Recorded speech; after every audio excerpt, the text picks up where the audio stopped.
A penalty to Ireland to put them level. 1-0 to England at the moment. One each.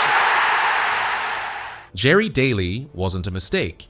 He was a stopgap, and in football, that's sometimes worse. When Manchester United fell apart, when the banners came down, when the dynasty ended in smoke, Daly didn't flinch. He didn't run. He stepped forward. And they forgot him for it. He became the man who stayed. The one who wore the badge when no one else wanted it. The one who picked up the pieces after Charlton, after Law, after Best, and tried to play football in the rubble. They went down, he stayed, they came back up. He was still there, composed, precise, quiet. They remembered the fire, they remembered the climb, but they left out the man who held it together when it all fell apart. He played like a man rebuilding something even when he knew they'd never let him live in it. They used him when it burned, and discarded him when the lights came back on. Subscribe if you believe legends deserve more than silence. Gerard Anthony Daly, born 30th of April 1954 in Cabra, Northside Dublin. Not raised for glory, raised for grit. Cabra was not a town of headlines. It was a place where you played the game because it was yours, where nobody clapped unless you earned it, where football wasn't performance, it was survival. And that's where Gerry learned what mattered. Not noise, not celebration, just rhythm, just control. He came up through Stella Maris, then Drumcondra, then Home Farm. No agents, no academies, no promises. Only silence, cement pitches, and the need to play smarter than the rest. By 18, he was playing senior football for Bohemians. Within a year, he was in the UEFA Cup, facing FC Köln in a tie no one expected him to handle. But Daly handled everything. He never chased the moment, he just arrived in it. And then he passed the ball to the next man like it was nothing. England would come calling soon, and so would the noise. But Daly never changed. He stayed Cabra through and through, measured, modest, precise. The game kept getting louder. But Daly kept his feet on the ground and his voice in his chest. Manchester United signed Gerry Daly in August 1973, £20,000 to Bohemians. A quiet deal, no headlines, just a 19-year-old midfielder from Cabra walking into the ruins of a fallen empire. The legends were gone. Charlton had retired, Law had been released, Best was unraveling. What was left was a club without a soul, and a dressing room that didn't know who to follow. No warning, no protection. Just a shirt, a burning stadium of expectation, and the job of replacing ghosts. By May 1974, it all collapsed. Manchester United were relegated for the first time since 1937. And while fans screamed and newspapers blamed, Daly said nothing. He kept playing. In the 1974-75 season, he played almost every game, helped them win the second division title, pulled them back from the pit. He wasn't loud. He was just right. A left foot that never panicked, a midfielder who played like the fire didn't touch him. Then came 1975-76, FA Cup final, Wembley. Daly was key. He scored in multiple rounds, started in the final, held the midfield. But when the camera panned to the heroes, his name wasn't called. He helped save Manchester United. And Tommy Docherty sold him anyway. March 1977.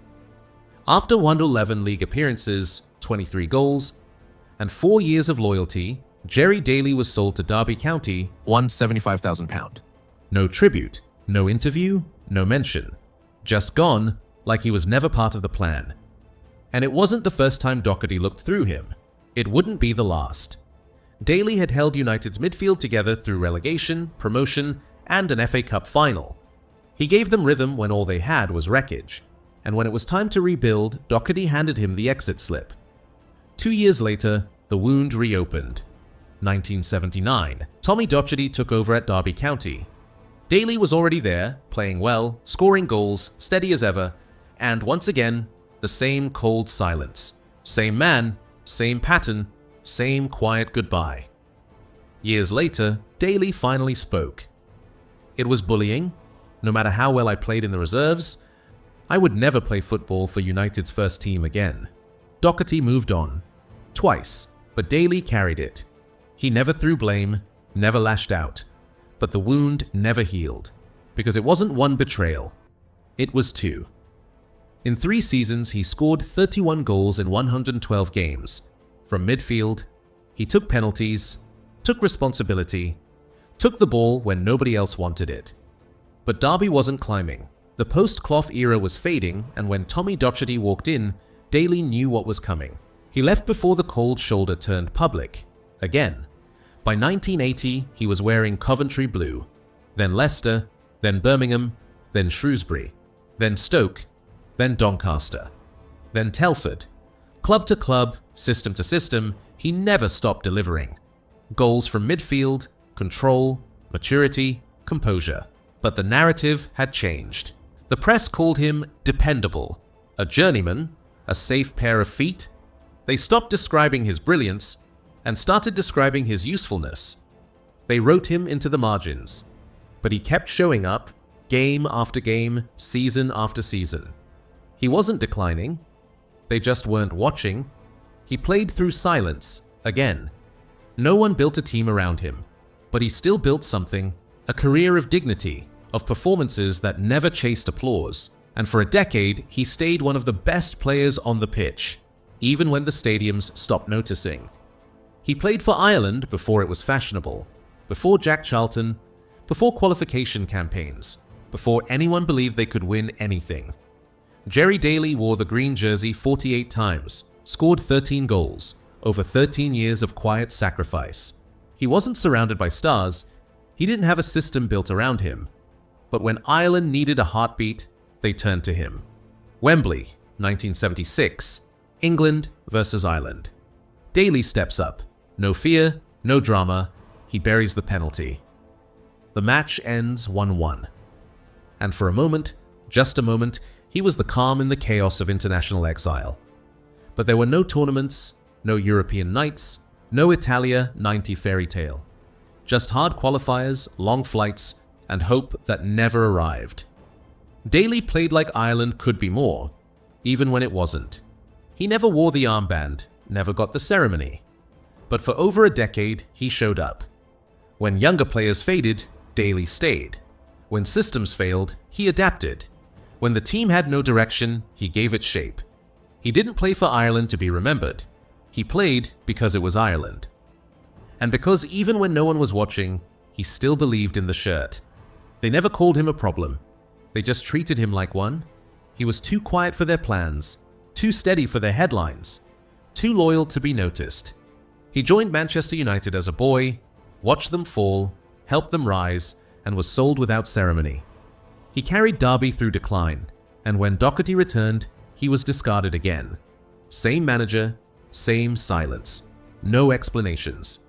He went club to club, still delivering, still scoring, still controlling games. But the narrative had changed. He wasn't elite, he was serviceable. The midfielder you used, then replaced. At international level, he gave Ireland over a decade of loyalty, and left with no tournament, no moment, no myth. They weren't going to celebrate him, and he didn't need the illusion. No Hall of Fame. He never blamed the game, but the game made him invisible. Not because he failed, because he stayed silent in an era that only remembered those who shouted. Gerry Daly is still alive, 71 years old, just a quiet life, the same way he lived his career. He once lived in Oakwood, Derbyshire, with his wife Sheila, a matrimonial lawyer. They had 2 children, names never printed, faces never chased cameras. There's mention of him working at Oldham College, teaching, mentoring, still showing up for the game, off the pitch. But the spotlight never circled back. No testimonial. No club legends night. Not even a documentary voiceover saying his name. The Premier League era passed him. The Irish golden years passed him. The tributes passed him. And still, he doesn't ask for anything. He doesn't sit on panels, doesn't chase interviews, doesn't demand his place. His name exists now in stats tables, fan memories, and short lines in forgotten articles. But not in the museums, not in the marble, not in the fame. He gave the game his best years, and the game moved on. He didn't play for applause, he played for the badge, for the game, for the teammates who knew who held the midfield together. He walked through Manchester United's darkest days without asking for a headline. He lifted clubs that never lifted him back. He gave Ireland over a decade of loyalty and left with nothing but his pride. Gerry Daly never asked to be remembered. But that doesn't mean we should forget. Subscribe if you believe some names deserve to be written back into football history.